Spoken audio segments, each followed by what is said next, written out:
Kung bago ka lang sa channel na to at isa kang true-blooded Aldab Nation na nagmamahal po kila Maine Mendoza at Alden Richards, tama po ang channel na pinuntahan mo, kaya consider na kitang bagong subscriber.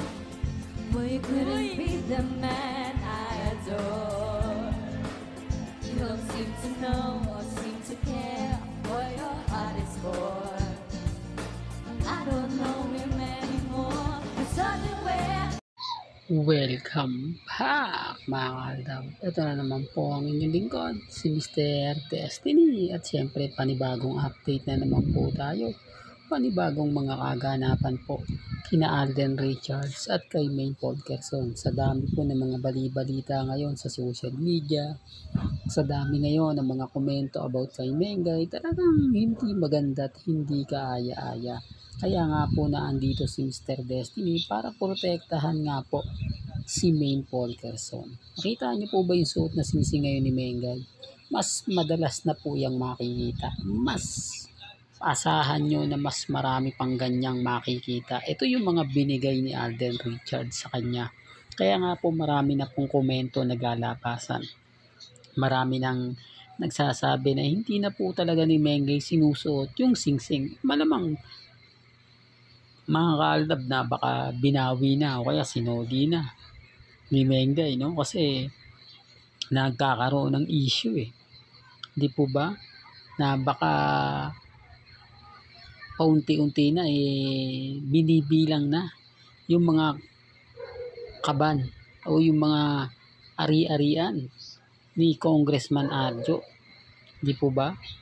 Dahil nagkakaroon na nga po ng malawakang investigasyon at protesta nga po patungkol nga po sa flood control project. Pasensya na po kayo kung bakit ko sinasabi yan Ganyan, dito lang po kasi nababas ng gusto si Maine. Gaya nga po ng sinabi natin, hindi na siya ganun ka-energetic sa Itbulaga.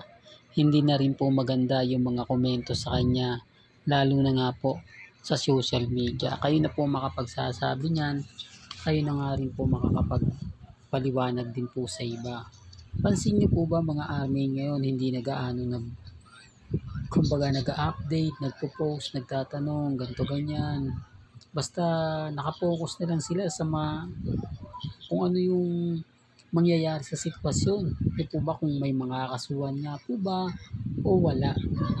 Pero gaya nga po sa ating pananalaksik sa social media, kung sakasakali nga po na makuha yung mga kayamanan ng pamilya Atayde, dawit daw po ang kayamanan ni Mengay. Pero gaya nga po ng ubusisiin pa naman po yan kung kaninong account pumasok, di po ba, kung kaninong account nanggaling, kung sino yung bumili, di po ba? Kaya ngayon ang kagandahan nyo po mga kaaldab kapag naandito kayo sa channel ni Mr. Destiny, lahat po na mga gusto nyo pong malaman, mapaliwanag, mapakinggan, lahat po yan 101% dito nyo lang po maririnig, mapapanood kay Mr. Destiny. Kaya nga po ako masayang masaya.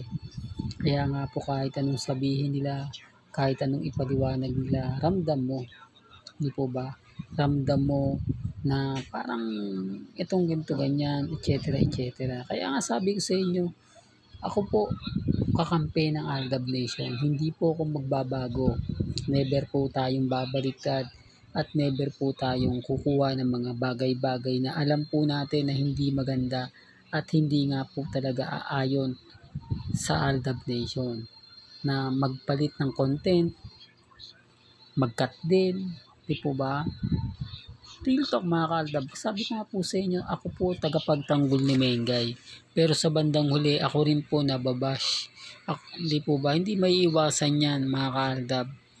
Lalo na po ngayon na talagang malungkot ang Pasko ni Mengay. Hindi lang dahil kumbaga hindi niya na ibibigay yung mga bagay-bagay na gusto niyang gawin. Di po ba? Alam niyo sa totoo lang po, pagdating po talaga sa showbiz, talagang gugulatin na lang po tayo eh. Po ba? Sabi ko nga po sa inyo, sina Alden at si Maine lang po talaga yung totoo. Na wala pang nakakaalam. Ito po, di po ba? Yung nag-reveal si AJ Rabal na 5 na po yung anak niya. May nakakaalam po ba sa social media? Naglabasa na po yung mga artista na may mga anak na hindi po natin nalalaman, na hindi po naibabalita sa social media. Paunti-unti na yan, diba? Kaya relax lang po kayo. Normal na lang po sa showbiz yung mga tinatagong anak. Normal na lang po sa showbiz yan. Pero ipinapakilala naman po nila sa bandang huli. Baga, sabi ko nga po sa inyo, ako pagdating po sa channel ni Mr. Destiny, 101% tayo. Pag nakuha natin yung mga impormasyong aamin na sina Alden at si Maine pa, dyan na lang po kayo magugulat.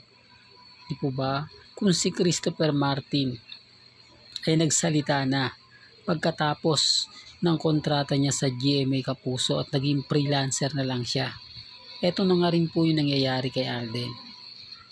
Although GMA Kapuso pa rin po si Alden, pero hindi na siya kukuha pa ng mga kontrata na, ibig kong sabihin, hindi siya magsasign ng contract sa ABS-CBN, sa TV5, hindi po.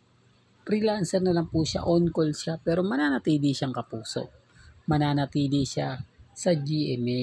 Yun yung sinasabi ko. Wala po sinabi na aalis na, tatanggalin na, lilipat sa Itbulaga si Alden Richard, etc. Wala pong ganon.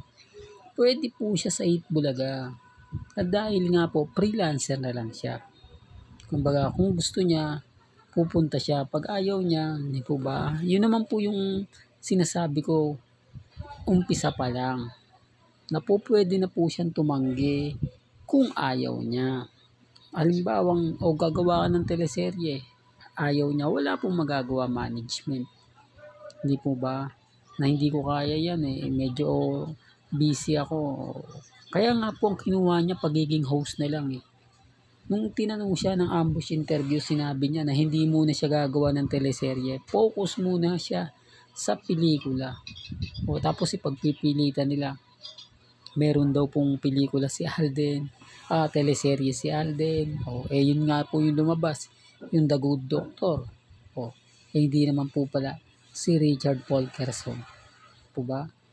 Pero sabi ko nga po sa inyo, may kanya-kanya tayong opinion, may kanya-kanya tayong pananaw. Hanggang dito na lang po ang ating latest updates. Kaya kung gusto niyo pa po ng pinaka-latest at sariwang update, abay lagi lang po kayong tututok dito po sa channel ni Mr. Destiny para updated po kayo sa mga bago at sa mga latest na i-upload po natin maya-maya lang. Hanggang sa muli, salamat po sa panonood at pakikinig.